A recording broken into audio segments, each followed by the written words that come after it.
Here to discuss, live from the White House lawn, is Deputy Director for the National Economic Council, Bharat Ramamurti. It's great to have you, Bharat. How much progress do you see in these inflation numbers? Well, I think it's a very, very positive report. As you highlighted just now, inflation at the headline level continues to come down. 9 straight months now of declining inflation. One of the most salient prices for families, for consumers, grocery prices actually went down over the last month. And I think if you take a step back and look at the story of the last 9 months, it's very simple. Jobs are going up, wages are going up, and inflation is coming down. And that's exactly the kind of transition to steady and stable growth that the president said he wanted to see last year. It's progress, but inflation is still pretty high and sticky in some places. And if you look at the core, which is what the Fed is targeting, taking out food and energy, up 0.4% from the last month. It's not nearly where it needs to be, is it?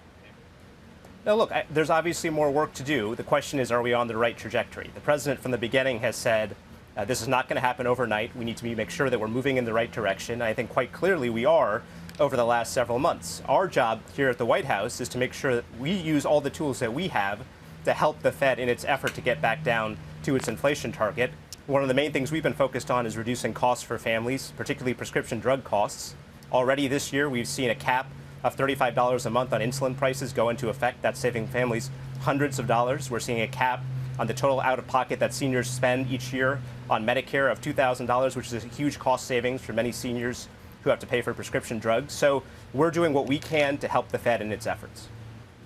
Bharat, the street took notice of Secretary Granholm's comments about refilling the SPR today. It seems unlikely that you'll be able to keep inflation low if you, in fact, do become a new marginal buyer of crude, right? Does the White House believe they lost a moment in their ability to refill the SPR at some bargain prices? No, look, we're going to continue to look at that. There are commitments made on that front, and I know that Secretary Granholm and the team continue to explore options on that front.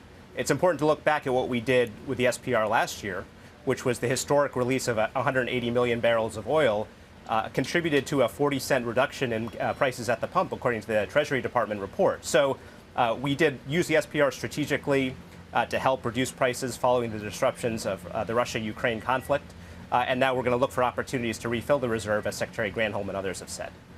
Right. But I guess my question would be, if you do start purchasing back, that's going to arguably drive oil prices incrementally higher, not lower, at a time where inflation is still very sensitive. Look, I hear you. I think that there's a complexity here about when to refill the reserve, how to structure these contracts. I know Secretary Granholm and her team and folks at the White House are looking at this very carefully. I don't want to get ahead of any announcements on that front, but your point is a fair one, and I think it's one thing we're taking into consideration as we decide how to structure these repurchases. What is the level of concern, Bharat, in the White House at this point about some of the banking failures that we saw last month and potential ripple effects? Well, look, I think thanks to the decisive action that the administration took, we really staved off the worst effects of a widespread bank run. I think we've seen deposit outflows largely stabilize, which was the main concern we had in the aftermath of the Silicon Valley Bank failure.